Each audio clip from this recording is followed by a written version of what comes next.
At the time this story takes place, I was 14, almost 15, and a sophomore in high school. I've never had a paranormal encounter in my life, but I still somewhat believed in the paranormal. This is the first encounter I ever had in my life.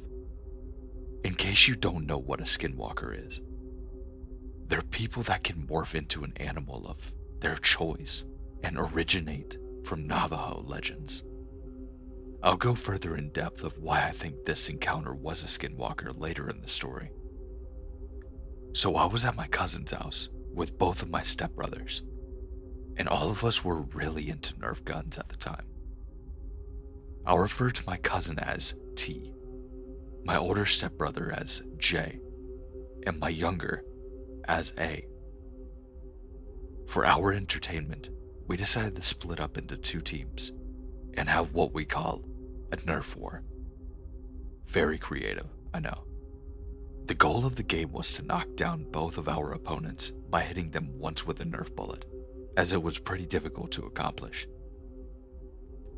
Once one person had been shot, they were out of the game and not able to be revived. And once both of them had been shot, the game had been won by the other team. Simple enough. The boundaries were a couple of blocks long, which included a nearby park that we liked to stay at and hide from the other team.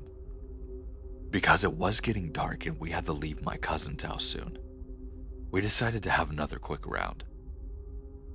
We watched as T and A ran into the direction of a nearby ditch. So Jay and I decided to run towards the park, which was behind us.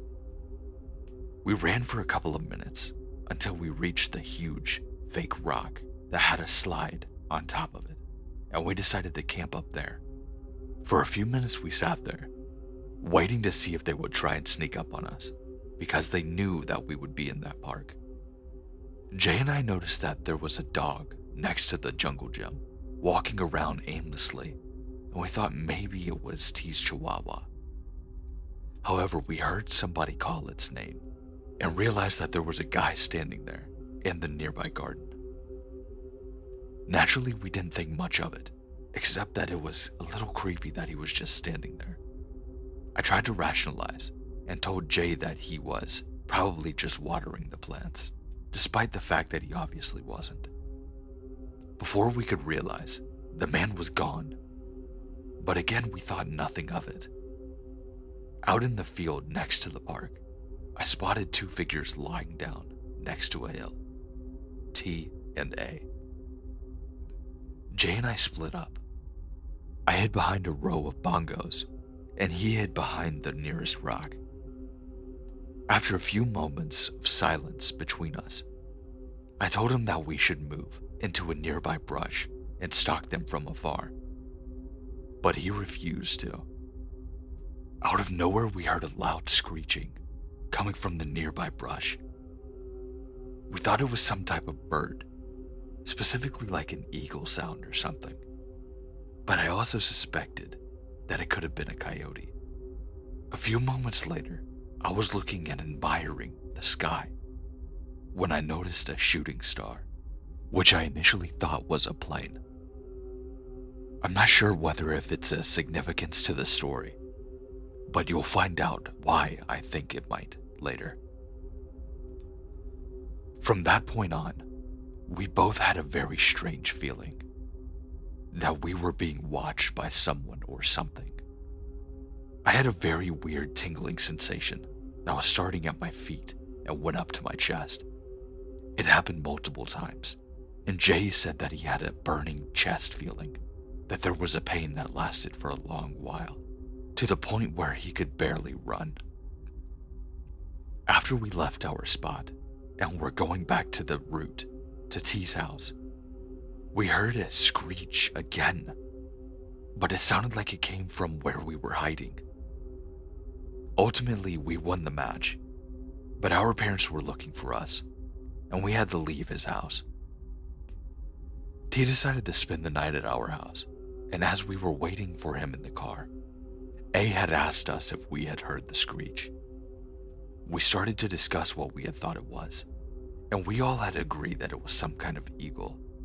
However, after discussing it with T, he told us what he had encountered. When they were in the field stalking us, T said that he heard the screech right in his ear, which is nowhere near where we were. After that, he said that he felt like someone was behind him, and he turned to see what was bothering him. Right as he did, he said that he was drawn to the same shooting star we saw.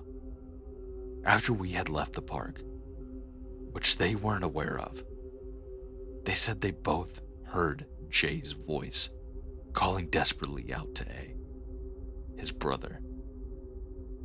Thinking he might have been hurt or something, T decided that he should go help. But something just felt off. They ultimately decided to go back to the house. Looking back, we learned why, if they didn't make that decision, they would have been as good as dead.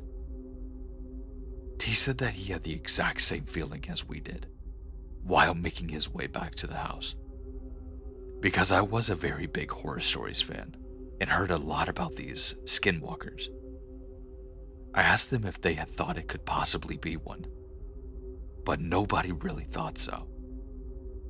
I decided to do some research, and we all realized that a skinwalker fits in a situation perfectly, like this. First of all, an eagle is one of the most common forms of a skinwalker, which would explain how we all thought that the screech came from an eagle. Secondly, both teams had heard the screech at different locations, and skinwalkers are known to move extremely quick.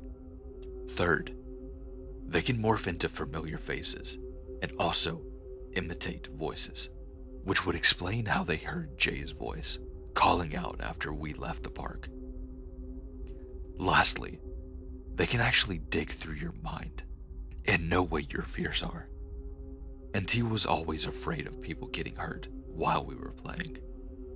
That night we were all extremely scared because of the videos and the stories we watched about skinwalkers.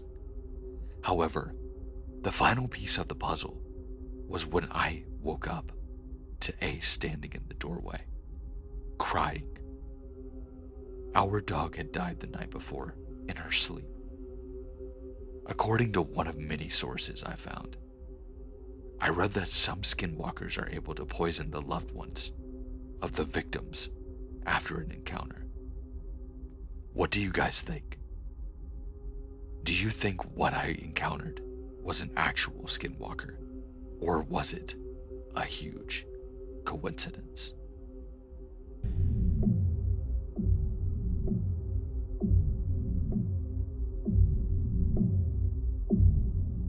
I have a couple of stories, one from my mother and one from me. My mother's is probably the most creepiest and has always stuck with me, especially with all of the paranormal stuff she has seen. My mom worked a night shift at the hospital in Arizona, in a town by the border, and go figure, old mining town.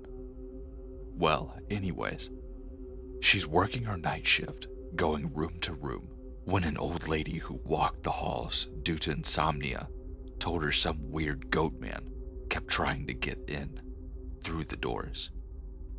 My mom didn't think anything of it, but she is a Catholic and had those moments of silently praying to herself.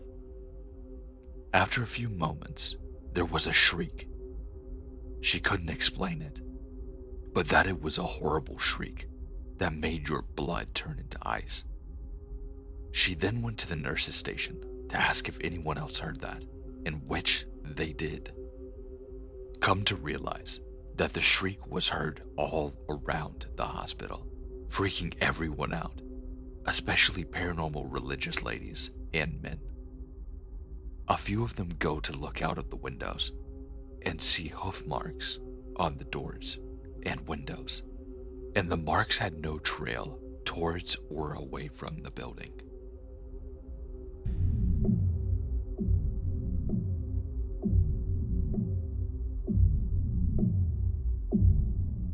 My story was pretty creepy too.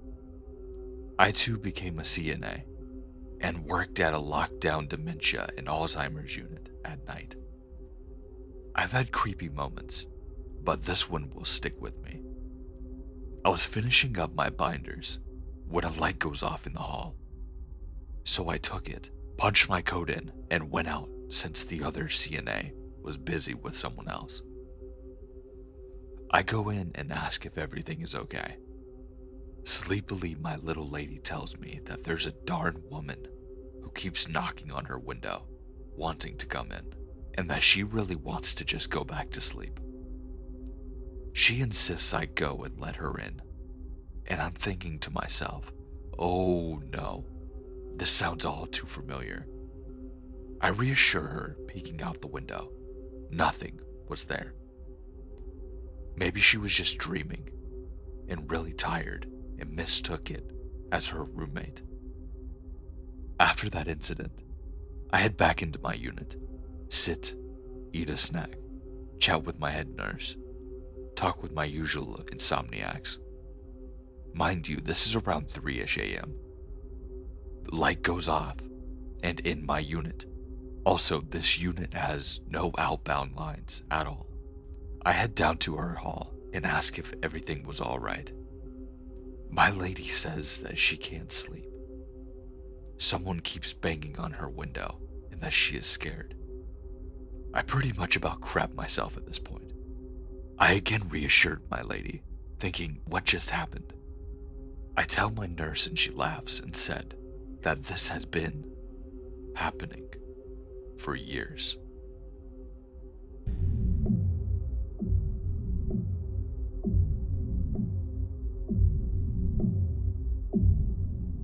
Now, before you leave the video, I just wanted to say thanks for watching and I really hope you enjoyed it.